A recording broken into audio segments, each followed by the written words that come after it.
Hello and welcome back to Continental Club, where we discuss the hottest topics in European football. I don't know about you guys, but I feel like it's been a bit of a strange week. I was expecting quite a quiet one, and then Aubameyang stripped the Arsenal captaincy, the Champions League draw falls apart. It's just been a weird one. How are you feeling, Henry? Are you making sense of the madness pre-Christmas? Yeah, I think the Champions League draw is one of the funniest things I've ever witnessed. Absolute disaster from UEFA. Don't do themselves any favours sometimes, but listen, we move on. I'm only upset for Sporting Lisbon having to play Man City, having originally drawn a Juventus side. I reckon they could have probably got one over. Never mind. You've cheered me up big time. Club Brugge, look at that lovely fake knockoff number. Very and shout out to Orangina. Thought I'd go for a continental drink this week. If Orangina want to sponsor the show, we're always open to offers, I believe. Get in touch. Absolutely. Please get in touch, Orangina. McCubs, are you okay? Yeah, I'm all right. My chair's very squeaky, so Yeah, it is a bit apologies squeaky. if that kind of distracts anyone watching this show. But yeah, I'm not too bad, Diggs. Not too bad. Yeah, I'm trying to think. But I feel like usually, I can't really remember what I've done over the last few days, but it's been all right. You got a wedding tomorrow? We've got a wedding tomorrow. Not yeah. yours? Not mine, nah. So hopefully I won't catch COVID there. We'll see. We'll report that next week on that one. Yeah. But yeah, so yeah, just kind of gearing up for the festive period. Absolutely. What about yourself, Diggs? You good? I'm good. Yeah. No, all well with me. I was just going to say, I think we're recording 2 episodes next week, which will hopefully go out on Christmas Eve, and then one on New Year's Eve, I believe, as we take a little bit, well, not really time off, we're just not filming as live for 1 week. So yeah, bumper episodes of Continental Club, hopefully filmed in the East Dulwich Tavern where we are today. Thank you very much once again for having us, guys. Anyway, let's get into today's show, because as we all know, the January window is coming up pretty fast. And I don't know about you guys, but I'm sort of expecting it to be a relatively quiet window. But I think the big talking point is the free agents that can sign pre-contract agreements, in January. And there's lots of speculation around a whole load of players. So today we want to talk about the perfect destination for those players that can sign pre-contracts in January. And the most talked about free agent, other than Kylian Mbappe, who goes without saying, probably right now, is Antonio Rudiger. McCubs, I was going to ask you first of all, before we get into where he could go, there is a bit of a split in the FD WhatsApp group. George Wright doesn't rate Rudiger. Yeah. I think most other people do, including myself, but I don't know your opinion on this. Do you think Rudiger is a really top centre-back? To be fair to George, I think he just doesn't think Rudiger should be getting is worth over 200 grand a week or something like. I really like Rudiger. I think he's been brilliant over the last 12 months. Obviously, was effectively frozen out under Frank Lampard in the final days, although he played a lot in his first season under him. I think he only featured in 4 of Chelsea's games up until his sacking in the 2020-21 season. And he's only missed 5 games since Tuchel's been there in all competitions. So, or maybe not in all competitions, but in the Premier League at least. No one's played more minutes than him this season in the Champions League or Premier League, I believe. I think Edouard Mendy has played the same as him. So yeah, he's been crucial to the way that Chelsea play with that 3 at the back system, hasn't he? So in that sense, yeah, I'm a big fan of him, and I think, depending on what he wants, if I was Chelsea, I think I probably would give him what he wants. Doesn't look like that's going to happen though. So yeah, I think the problem with Rudiger is that he has been one of the best defenders in the world in the last 12 months, but before that, I don't think anyone really did consider him in that bracket. And if he is demanding, between 300 and 400 grand a week, I don't know if that is worth it for a top club to have that to have that on their wage bill essentially, because he's not like a guaranteed. He's not guaranteed to just fit into any system and be amazing, because the last 12 months have been by far the best of his career. So if he is asking for £300,000 to £400,000 a week, and you think Chelsea should give him what he wants, where do you fall on that side? But to be honest, I think the thing is, I feel like the reports have been a bit skewed. So originally, I think he wanted to double his wages to 200 grand a week, at least according to the reports from 2-3 weeks ago, and Chelsea weren't even willing to do that. And only really since he's been linked with Real Madrid has this kind of new figure come out of 400. So even though I was Chelsea, I would probably not give him between 300 and 400, but 200 I think he's worth it definitely for Chelsea, or even between 200 and 300. But if he's really pushing that hard, then I feel like he probably wants to move, right? Like I mean, like he's 28 years old. I feel like this is going to be the case with a few players that we're speaking about today. Like he's got one last big payday in him, and he's good. I mean, obviously Bayern Munich and Real Madrid are the two clubs most interested, aren't they? And if he feels that he's able to get a move to one of those sides, then so be it. But as for I don't know, I don't think that either of those clubs need a centre back that much to pay him. Certainly Real Madrid, I reckon, because Alaba and Eder Militao formed such a good partnership in the last few weeks. I mean, Henry, you seem a little bit more sceptical about this. Would you, if you were Chelsea, even though they're potentially losing Azpilicueta, potentially losing Christensen as well? I mean, you expect Thiago Silva to stay for another year as well, but his contract's technically up as well. I mean, would you be rolling out the red carpet to Rudiger, giving him what he wants? No, listen, I come from quite like an innocent perspective where I think that Rudiger and Chelsea have done as much for Rudiger as Rudiger's done for Chelsea, as far as I'm concerned. When they took him on, he was obviously a good defender, but as we've said, he wasn't certainly in that category. And I think that certainly the systems under Thomas Tuchel have helped him. There is questions about how good he'd be in a back four relative to a back five. Obviously, he's a very popular guy. He's the kind of defender you'd love to play with because he's just a bit of an isn't he? It's the opposition. He always seems to be getting in people's heads, etc. And I do kind of love that about him.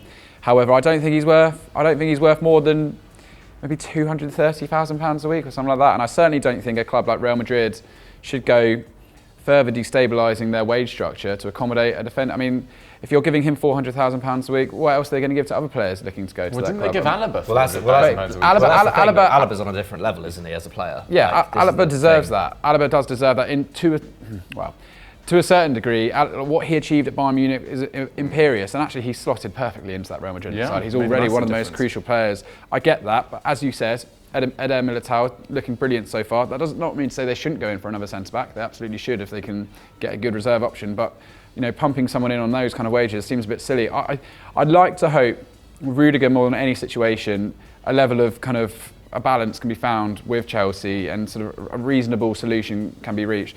Azpilicueta, he sounds like he's got an opportunity to go to Barcelona. Absolutely fair play to him. Christensen's umming and ahhing about how much game time it looks like he's going to be getting. I think we'll talk about him a little bit later. Rudiger would be a certain starter if he stayed at the club. I just hope they can find a rational point of wage structure. But I think £400,000, even £300,000 is a ridiculous fee to pay for him, in all honesty. Really? I do think he's really good. I think this year he's probably been, this season, probably the outstanding centre-back in the division, although I do take your point that he's playing in a very unique system and he's given a lot of freedom to do what I think he's best at, which is driving the ball forward and taking up really aggressive positions. And he loves a long shot as well. He's a little bit wasteful in that respect, but I do think he's generally a very, very good player. I think in that sense, though, Bayern would suit him more, right? Because I think Nagelsmann, has utilised a kind of back three, back five system before really well. It's not something he's done that much at Bayern so far, but bringing in someone like Rudiger would facilitate that more. So I do feel like, in terms of where he's a better fit, I do think Bayern. Yeah. But they won't pay silly wages either. No. Apparently, Nicolas Süle they can't even offer him more than 60k a week at the moment. That's what kind of the structure that he's on at the moment, because they lost a lot of money. I think about 150 million euros during the pandemic. And Pogba, Mino Raiola came out recently and said there's no way Bayern would go in for Pogba because they don't deal in that world of wages. I know it's probably more than what Rudiger would take home, but that shows you there's no way that Bayern are going to go and smash their wage structure for a centre half. I just can't see that happening. They're a far too sensible club. I will caveat to what I said earlier. If someone is going to pay him stupid money and he wants, sure, why not go to Real Madrid and earn £400,000 a week? He should absolutely do that as a player. Oh yeah, of course. If someone is going to pay him that much, I just hope a reasonable solution with Chelsea can be found. But he should go if the money's there. Definitely. But it's a good point that do Real Madrid really need them? When I was doing the research for this, I was amazed to see that since Ferland Mendy has got fit as their left back and Alaba's gone into the middle and played alongside Eder Militao, they've dropped points in one of their 13 games, which was a 0-0 draw against Osasuna. They've won the rest of them. They've kept clean sheets in their last 3 games against Athletic Club, Real Sociedad and Atletico Madrid.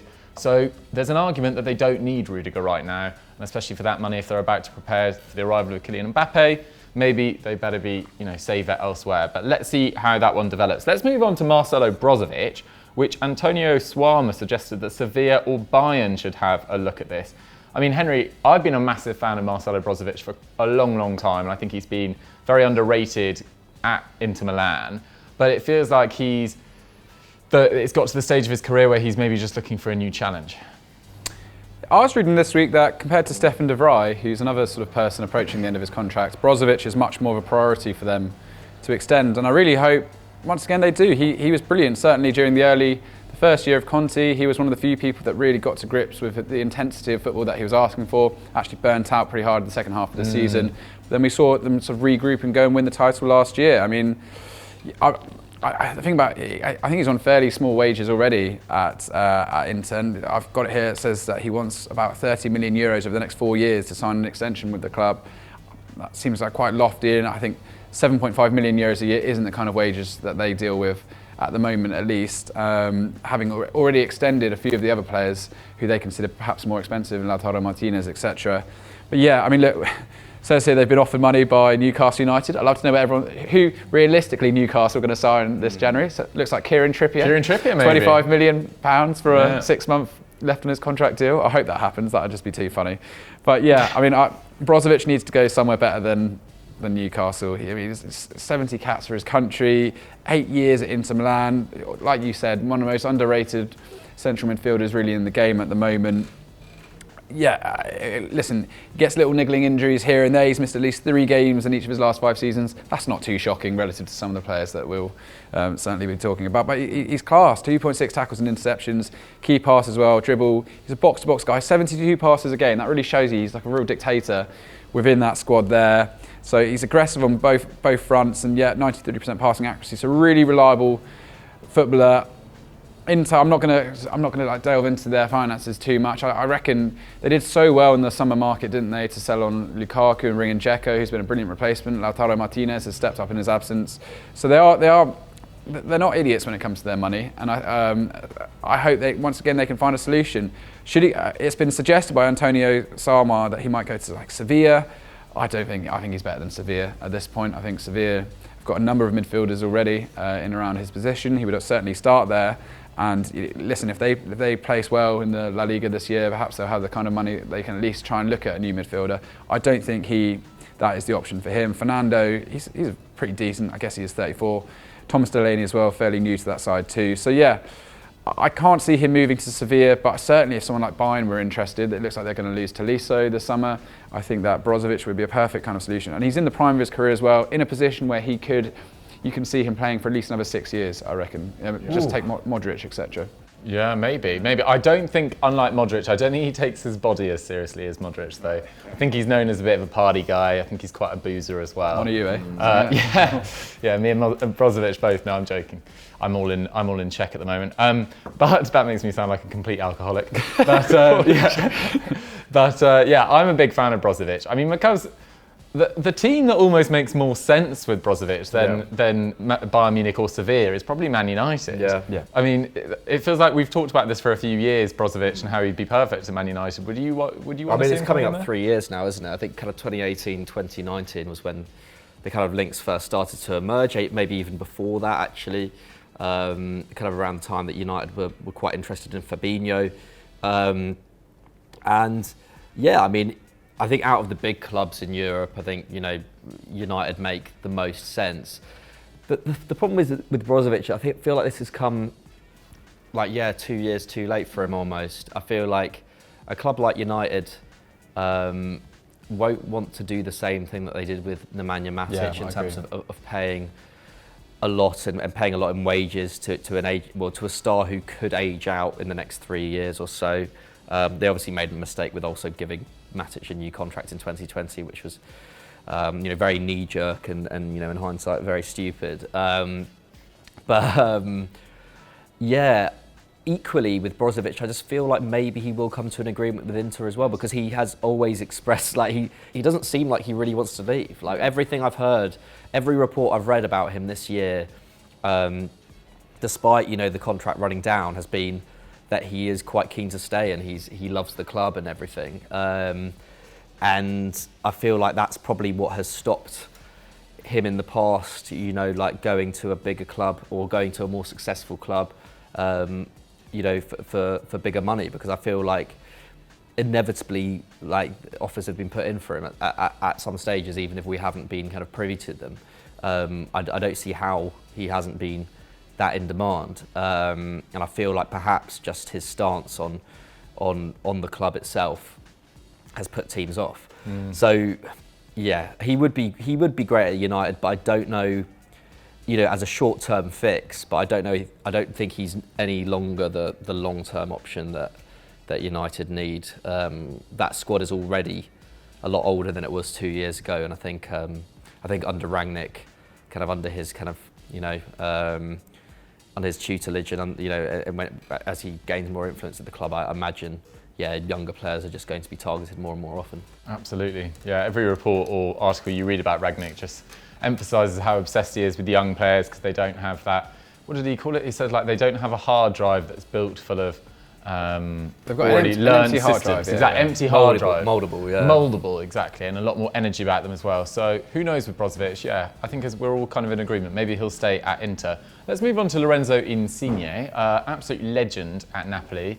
Love Lorenzo Insigne, but supposedly they're only offering him a 50% pay cut to stay there. Obviously, it's difficult to really comprehend that, because he's been phenomenal for Napoli for a number of years now, but clubs are just feeling the pinch after a long time being affected by COVID. I mean, sometimes it takes longer than just the immediate impact of COVID to really notice it, because your players continue to be on those wages that you agreed pre-COVID, and your finances just haven't yet recovered.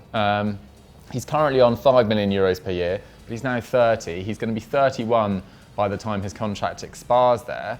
And I would suggest it's probably quite intelligent from De Laurentiis to try and knock that down and pull on his heartstrings, because he's their fourth most top appearance maker of all time. He's still performing at a very good level, but I don't think he's been as good this year as he has been in the last two, maybe. Despite that, I mean, I was sort of surprised to see that he's got 4 goals and 5 assists in 15 league games this year. But his numbers are slightly down on every respect, really. And supposedly the speculation is that he could join Spurs, which just doesn't. It feels very Antonio Conte, because he's always put a lot of faith in players over 30. But I'm not sure whether it's the right sort of signing for Spurs as they look to go into this new era. So I'm a little bit sceptical about that. The big one that we need to talk about, which was suggested by Karoum Arib, is Andreas Christensen to Barcelona, guys. We've already sort of touched on Rudiger. Christensen is paid far less than Rudiger at Chelsea at the moment, and feels like he's looking for more reward after an improved performance under Tuchel. Henry, do you think, in a way, because he's younger than Rudiger and he's asking for less wages, this one makes more sense for Chelsea to just do? I think Chelsea are very keen to get the deal done. It's Christensen who seems to be moving the goalposts at the last minute in these contract talks. And Chelsea fans are getting very frustrated with it. My understanding is that they offered him a 5-year deal, and he's come back and he said he only wants a 3-year deal, which says to me that he doesn't want to be stuck in a situation where if he's not getting the game time, or if he's getting rotated, he doesn't want to feel as if he's in a position where if someone tries to buy him, Chelsea can go, well, no, you've got a 5-year contract. It's incredibly understandable given what we've seen with someone like Bakayoko, right? Exactly. I think at this point, 25 years old, he kind of deserves the opportunity to at least be playing week in, week out. And it's been recommended here that Barcelona, I think going to Barcelona might be the kind of perfect move for him. I mean, yeah, like Christensen is Step up on Eric Garcia as well. Exactly. And Christensen is one of these players that, depending on the mood around the club, depending on sort of the form of Chelsea, he seems to suffer the most in terms of if Chelsea are great, Christensen's great. If Chelsea are bad, Christensen's bad. I've always got that kind of impression around him. And I think maybe somewhere else would be a nice opportunity. He's never started more than 23 league games in a single campaign for the club. Obviously, he's grown in importance under Tuchel, but the longer this contract situation goes on, Tuchel's come out and said he wants that show of commitment, etc. So it's really touch and go with this one. But he is, I mean, in the Barcelona mould, he would be excellent. He ranks in the top 15% of defenders, passes attempted, completed, progressive carries and interceptions. Barcelona, heavy possession-based side. That's exactly the kind of player that Xavi would like. And if they can get him on it sounds like money, his level of wages wouldn't be too much of a massive ask, even for Barcelona, because that's the kind of market they're dealing with at the moment. I think that'd be a perfect move for him. I'd kind of like to see it happen. I'd kind of like to see him go to Barcelona. And yeah, I can completely understand his hesitancy at extending at Chelsea, even though he's obviously a great option there. What would be interesting is if Chelsea lost all these defenders and spent £60 million on Jules Koundé. I don't know how I'd necessarily feel about that as a sort of sequence of events. But yeah, sure, why not? Why not head to Barcelona if he has the opportunity? 25 years old, always a dream to go there. I think it'd be really cool. Yeah, also linked with Milan as well. I think he'd be a great pickup with Simon Kjaer injured and Romagnoli's contract also expiring in June. There's talk about him going to Juventus. I don't really know why Juventus want him, to be totally honest.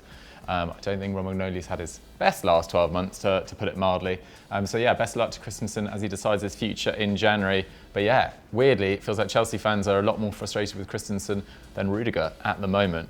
My Cubs, let's move on to @JoeXLFC suggestion, which is Boubcar Kamara. Now, the Athletic claim that Man United are looking at him. Yeah. I won't pretend to be a Boubcar Kamara expert. I don't watch Marseille week in, week out. But he's someone that's been linked with a number of clubs for a number of years and is pretty versatile. Yeah. Similarly, I'm not an expert on him. I don't watch Marseille all the time, but yeah, he has really good attributes. He's a really good age. It's rare to see, a 22-year-old midfielder as highly rated as him, in the last year of his contract. So I think he will be in high demand over the next few months. I even saw Newcastle fans, I kind of put a tweet out to Newcastle fans seeing who they'd want to sign in January. They even said Boubcar Kamara. So I think he's pretty in demand. And yeah, he can play at centre-back, he can play in defensive midfield as well. He mainly plays in midfield, but he can play at centre-back as well. His passing is brilliant. I think he completes 73 passes a game. He's ranked in the top 8% of midfielders in that metric. Also very active defender, pretty decent in the air as well. So in that sense, at an age where he is pretty mouldable. So in that sense, yeah, if United can, get him on a free, then I don't really see a huge downside to that. I think, if the kind of coaching is in place at United over the next 6 months, for a player like that to come in, I think he could be, he's a bit of an unknown entity in some ways. He's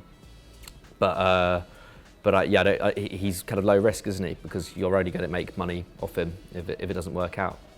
I will say, it's Marseille transfers into the Premier League have been so hit and miss. In terms of Payet obviously worked out, but Thauvin, disaster. Sanson, who we were bigging up massively, he's hardly even kicked a ball at Aston Villa. And he was really rated as a central midfielder there. I think there's a number of examples, seems to be of Marseille specific. So yeah, I'd maybe err on the side of caution in terms of going to such a big club like United. I think maybe a top 7 club might be more. Yeah. But West Ham are supposedly linked as well. That might be a more sensible move. Certainly, if the speculation over Declan Rice's future is going to continue. I think Man United for me personally is a step too far. But like I said, that is the kind of signing Newcastle should be looking to make, even though I don't think they'll be able to pull it off. Also, I feel like a team that we haven't really discussed, and we've discussed a lot about their need for more steel in the midfield, is Borussia Dortmund, right? I feel like perhaps someone like Kamara could be a good fit there. Even although I don't know about wages, I think Brozovic would be a great fit at Dortmund as well. I feel like he doesn't get. I feel like I'd never see him linked with that club, despite him. I feel like stylistically he'd be very, very useful to them. Okay, guys, to wrap up this section, I'm just gonna, as usual, when we get to the end of the first section, I'm just gonna shoot some names and potential destinations for you, and I want you to give your immediate reaction. Yeah. Henrikh Mkhitaryan to Real Sociedad. Random, I know, but out of contract at the end of the year. He has a very good record at Roma in terms of his goal contributions there. Have these been recommended, or are these your brainwaves? These are my suggestions. Right. I don't know where Mkhitaryan could go, so you guys say not hot on that. I think you just stay at Roma. I don't see why the Roma don't offer him a 2-year contract. I don't know why. Completely not an Iguasil signing, in my opinion, but could be great. That's been poo-pooed. Right, Federico Bernardeschi, to Lazio. Yeah, I like that. Yeah, I like that a lot. Thank you. Good. Okay. 1 out of 2. And Divock Origi. Big Div. Divock Origi. Now, I didn't actually. How have you found a club for him? I didn't actually. I was hoping to make it up on the hoof. But Divock Origi needs to get regular game time. Needs, a top level. He'd actually be good at Real Sociedad, to be honest, if Alexander Isak left, I think. I think Divock Origi's got a very high ceiling, deserves more regular football. Some of his finishing at Liverpool's been exceptional in the minutes he's played. Want to see him get regular football. Where do you think his sort of level? You don't necessarily need to get a club. Is he a Europa League player? Is he a lower Champions League player? Yeah, I think he's a Europa League player. It's really difficult, isn't it? Because he's been at Liverpool for what, like 7, 8 years now, and he's never had a proper chance. And whenever he does play in that, he just isn't like he's obviously a great kind of clutch player, and you know, comes up in the big moments and whatnot. But he's always looked incredibly awkward in that forward line. So it's hard to, like, I don't even really know what kind of striker he is at this point. I feel like, you know, he could like really suit a front two or something, but we wouldn't know about it. I totally agree with you. You're kind of guessing. As in, I was thinking, as we said this, maybe West Ham as a backup to Mikel Antonio, but can he suit that counter-attacking style? I don't really know. I think if Sevilla sold in the Serie, he'd be a good solution there. I mean, depending on German football, somewhere like Wolfsburg, if Weghorst, if he moved on eventually, that's kind of ideal replacement, I think. But yeah, he is that kind of Champions League group stage kind of club, which doesn't quite get through in my opinion. But I like Club Brugge. Well, you never know. I think Das Bost might still do the business over there, but. Is it Bas Dost or Das Bost? I can't remember. Bas Dost, but I quite like Das Bost. That would be like the boss in German, wouldn't it? Das Bost, yeah. But listen, I think he deserves an opportunity to go and at least earn some genuine minutes on the pitch, because I think when he came from Lille, he was pretty decent rated back then as well. So yeah, but yeah, I agree with you on that one. Okay, guys, where would you put Divock Origi, Henrikh Mkhitaryan, if not Real Sociedad, and Federico Bernardeschi? Well, we're putting him in Lazio, but he has been pretty bad in terms of his goal contributions at Juve over the last couple of seasons, but it's always been pretty good for Italy. He's kind of a weird player. Anyway, guys, what do you think of our suggestions for these free agents? Let us know in the comments down below, and let's move on to everyone's favourite section, well, at least mine, big match predictions. Okay, it's time for big match predictions. Now, reviewing last week's games, going into it, I was on 10 points, McCubs was on 3, Henry was on 3. Last week we did PSG versus Monaco. Henry went 1-1, McCubs went 2-1, I went 1-0. The final score was 2-0. So I've put here that we each get 1 point, but Henry doesn't actually get a point for that. McCubs and me get a point there. Real Madrid versus Atletico Madrid. Henry went 2-0. A perfect score for Henry, the first of the series. I feel bad because I egged you on to not go for 2. Yeah, then you told me to go for 3-0, but yeah, my hatred for Atleti that week took over. Anyway, McCubs, you went 1-1, no points for you, unfortunately. Leipzig, Gladbach, I went 3-1 Leipzig. McCubs went 2-0 Leipzig, Henry went 2-1, the final score was 4-1, so we each get 1 point. So at the end of week 3, the scores of the doors are Doogie with 13 points, Henry with 7 points, and McCubs with 6. So yeah, put that up in lights on the leaderboard to your right-hand side. But let's go on to this week's. We've got AC Milan versus Napoli, 2nd versus 4th in Serie A, separated by just 3 points. A couple of weeks ago, this would have felt like a monster clash, but now I'm egging towards Milan, McCubs.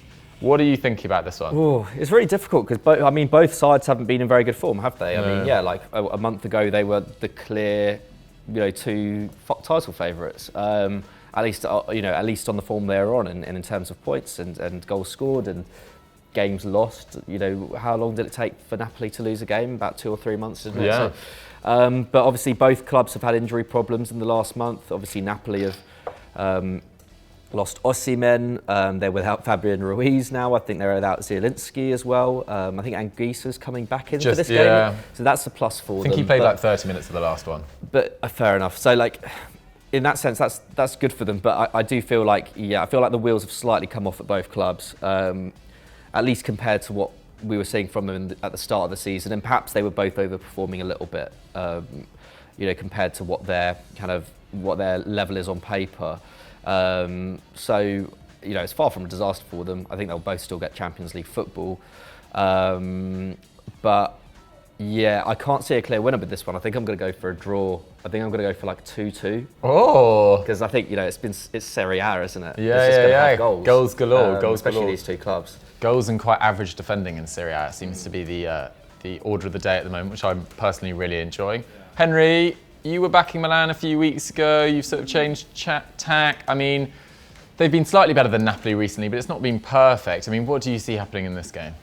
7 points from a possible 9 is not bad at all. Yeah. And after this, they've got Empoli having a great season actually. Yeah, Empoli, I don't know. really sort of flying. And Roma as well, who I think are really on a downward gradient. So this is an opportunity. I don't know if I should be different. I want to say 1-1, but I might go 2-1 to Milan. I think, at home, just really struggling. Napoli just look like they've sort of stuck in the spotlight, as it were, at the moment. So I'm going to go a 2-1 victory to Milan. Nice. Looking forward to Napoli versus Barcelona in February as well. Yeah, cracker. Hopefully, if Napoli have all their players fit, that could be a really Osimhen exciting. might be back around that time, mightn't he? The Europa League draw. I think the Europa League is better than ever. Rangers versus Dortmund. Mate, some of the games in the Europa League this year are more exciting than some of the Champions League matches. I think that was the same last year as well. I seem to remember it being very similar. Like they just, It's no longer a joke. Dortmund fans in Ibrox. It's going to be a hell of a That'll be spectacle. Can't wait for that. Yeah, roll on the Champions League ties in February. Also, the second draw gave us much better ties as well. I'm looking forward to that. In terms of this game, you guys went, what did you go? 2-1 and 2-2. Yeah. I'm going to go, why not? I'm going to back my boys Napoli. Wanted them to win from the start. I'm going 2-1 Napoli. I think that's heart over head. But anyway, let's move on to Sevilla versus Atletico Madrid. Second versus fourth in the Liga. Sevilla are 5 points ahead at present. Both of them have a game in hand on Real Madrid, but they are being slowly cut adrift of them at the moment. I mean, McCubs, in terms of the Champions League, Sevilla were really, really disappointing and are now in the Europa League, which probably suits them quite well. Yeah. But their league form, it continues to be great, really. Yeah, it's by a very good defence. Yeah, I think they're very worthy of that second spot. I think they've been the second best team in the league. I know, I think when you look at expected goals and stuff, like Real Madrid aren't actually that much better off than kind of Barcelona, Atleti, and etc. But when I watch the games, I think they are. I think they are much better, and I think that the Madrid derby on the weekend was testament to that. I thought Atleti weren't terrible, and actually I think they were just kind of missing that final ball at points, and I think actually they cut through Real relatively easily at points. I think Real defensively still aren't perfect. Having said that, they got cut through far too easily, and I think defensively, I've almost not seen Atleti this open, under Simeone. So I do worry for them a little bit in that sense, and I think in that, I just feel like Sevilla are a more overall solid team.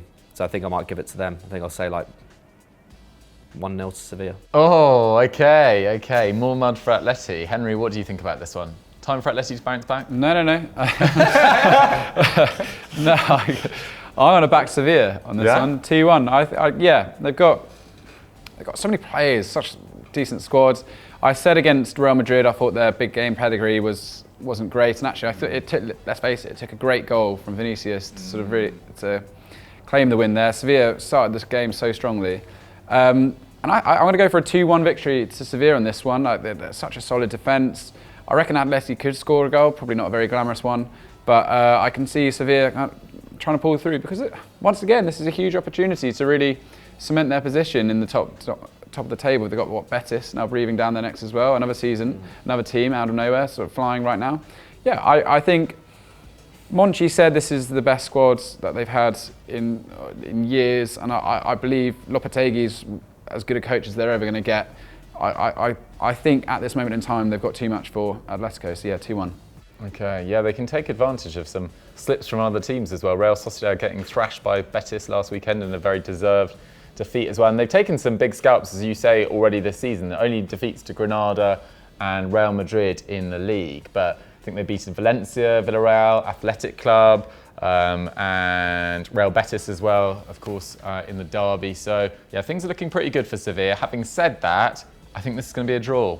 Ooh. I'm going to go 1-1. Yeah, maybe. Yeah, I've just got a feeling about it. Let's move on to our final game. It's Wolfsburg versus Bayern Munich. Normally quite a big game, but Wolfsburg, not good this year. 11th in the Bundesliga versus first in the Bundesliga. Bayern romping to a 5-0 win against Stuttgart last night, Henry. I don't know whether you caught the highlights of that yet, but Serge Gnabry playing exceptionally well in that game. I think he got 3 goals and 2 assists. Really?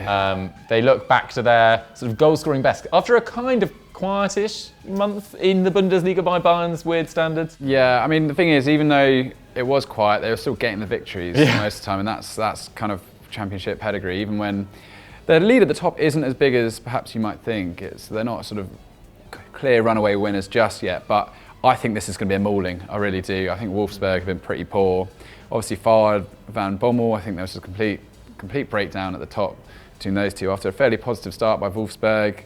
They've only won 1 of their 3 Champions League games since under Florian Kohfeldt, and only won 2 of their 7 league games. So clearly that switch hasn't materialised at all. Dropping out of that Champions League group is pretty disappointing. It was such an easy group as well, or at least a group that you could have done better. Lille to win that as easy as they did is a bit of a concern. But yeah, they've conceded at least 2 goals in each of the last 6 games in all competitions. Doesn't bode well. 11th.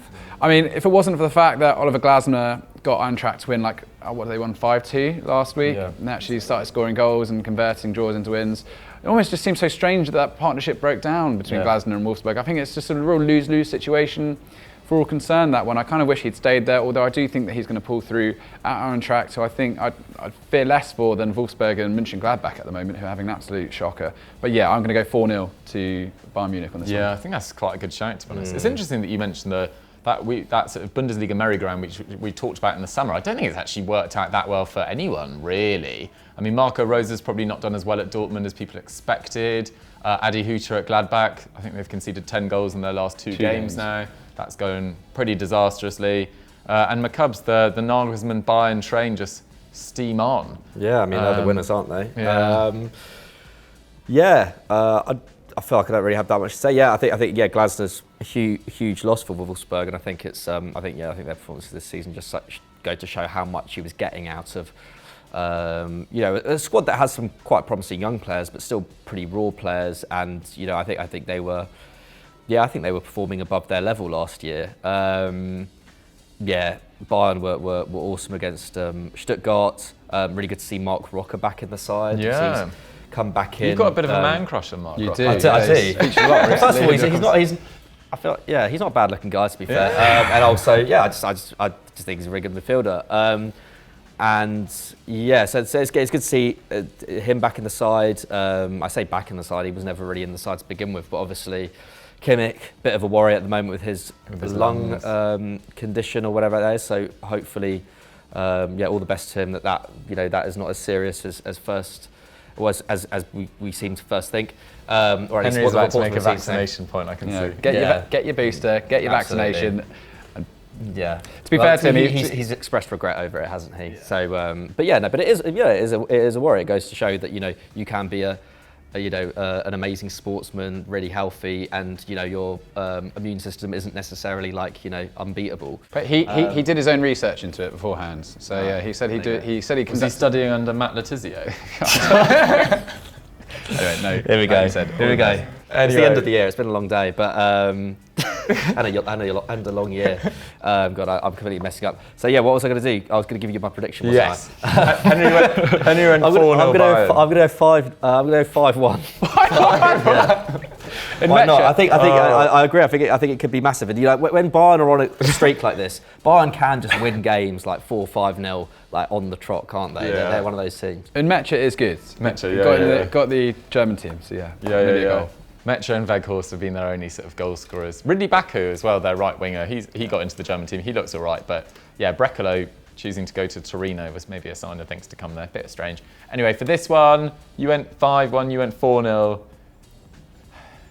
I'm going to go 3-0. I think that it's going to be comprehensive Bayern victory. Just quickly before we go let's do one quickfire question. My iPad has run out of battery, hence why I'm sort of stealing McCubs' notes. The question comes in from Kieran Stanley 6. Oh. Who is your favourite Streets Will Never Forget footballer? My new one is Divock Origi. Divock Origi never got such a big shout out on Continental Club before today. You probably hate this phrase, Henry, as a bit of a traditionalist maybe. Who's your Fulham footballer that fits into the Streets Will Never Forget? Brian McBride. Doesn't really. Clint Dempsey. Doesn't really go hand in hand. That kind of. Those streets of West London, I think Clint Dempsey does fit the bill, doesn't he?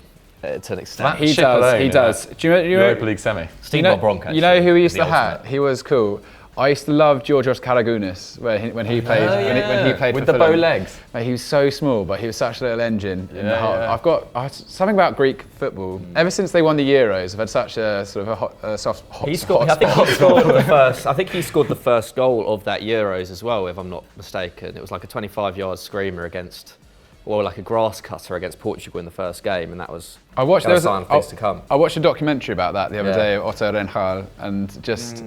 How everyone was abusing them for playing awful football throughout the tournament, but he was like, "Wow, we're winning games." So maybe Georgios Karagounis, obviously Clint Dempsey is a big one, but I'm not a huge proponent of Streets of exactly. I totally agree. It's more of a Gen Z thing. It's a very loose term as well, isn't it? It's like it could apply. Not for me. It could apply to like someone like. Well, I feel like Adel Tarat's always the player who's like talks about. Federico Macheda as well. Because there's one goal. Basically, people just see like one iconic moment. But that's for me. That's not a Streets will never forget football. Like Divock Origi's not a Streets will never forget footballer. I'm afraid to say, Kieran Stanley. Like he's a cult hero. Like someone who scores a clutch play, comes up and scores like amazing goals, and otherwise, that's a cult hero for me. A Streets will never forget footballer is like someone from yesteryear who some people have genuinely forgotten about. Bebe. I think Steve Malbronk at Fulham like fits the bill for me, or like Morten Gams Pedersen. Those are the kind of players that spring to mind for me. Like players who had like a very specific skill set, and at the time were like really popular, but since then have kind of faded into history. Like Morten Gams Pedersen's free kicks were the scourge of Old Trafford for a while. They absolutely were. I wanted. I feel like I've said this before on shows. I wanted United to buy him just so he wouldn't play against us. I used to love, because my uncle used to live in Egypt, and they were obsessed with a guy called Mohamed Zidane. They had the Egyptian Zidane, and he was, honestly, he used to play for Borussia Dortmund, so he was no slouch, and he scored at Wembley for Egypt as well. But yeah, he was like one of my all-time. And I used to love Jan Koller as well, the big Czechs, like 6'8" forwards. I thought you were Again, going to Euro suggest, 2004, him and Baros were unstoppable. Good team. As soon as you mentioned Egypt, I thought you were going to mention Amir Zaki from Wigan. Abu Trika, Mohamed Abu Trika, the greatest African player ever. So, I don't really remember him. I was thinking when you guys said first goal of a tournament, the game that I really remember is the 2006 World Cup first game. I think it was Germany versus, well, I say really remember, I can't even remember the opponent. Was it Costa Rica? Costa Rica, yeah. And Torsten Frings scored an absolute banger in that game. And I've always just really liked Torsten Frings without having watched a lot of his club career. Sorry, Brian Ruiz. I've got to throw in Brian Ruiz. He is a Streets will never forget. I think he's still playing in Costa Rica though, because he was playing in that Costa Rican team. Yeah. Sorry, that's it. I've said about 15 names. I love it. Well, we got remembering the ones that the Streets have forgotten. Guys, who your Streets will forget footballers, and let us know what you guys. Forget footballers. Yeah, Streets will forget footballers, and let us know what you lost in the back streets. Yeah, exactly. Let us know what you guys thought of today's show as well. Our suggestions on where the free transfers should go, their perfect destinations. Get your big match predictions as well in the comments down below, and congratulate. Well, I was about to say congratulate us on our great shouts so far, but actually you guys are doing comparatively poorly in the big match predictions so far. So up your game. Have you even? I feel like you've not got a prediction wrong yet. I haven't got a result wrong. Yeah, so actually maybe I've got one. That will change this week, I feel. But you're in a position now where you can play. Thing is, I was thinking you were going to play it safe this week because you're in a position where you can just play it safe for the rest of the season and probably win because you've got a big lead already. But I'm quite happy to see that you've gone for bold that's always worrying. So Look at Man City in the Premier League. Start slow and then they hit the ground running come the new year. So there's plenty more in it. Guys, thank you very much for watching Continental Club for this week. Quickly before we go, lads, anything you'd like to push to? The podcast this week was really fun with myself, Pato, and Zach. Oh, nice. Elite combo. Zach, turns out Thomas Tuchel's the father he always wanted. That's what he was telling us about. But Zach loves Larson. He really did. Larson is Zach's father, by the way. No, it was great. And we put Gautier up in lights, which, repping the... Love it. Does he like Orangina as well? bloody loves it.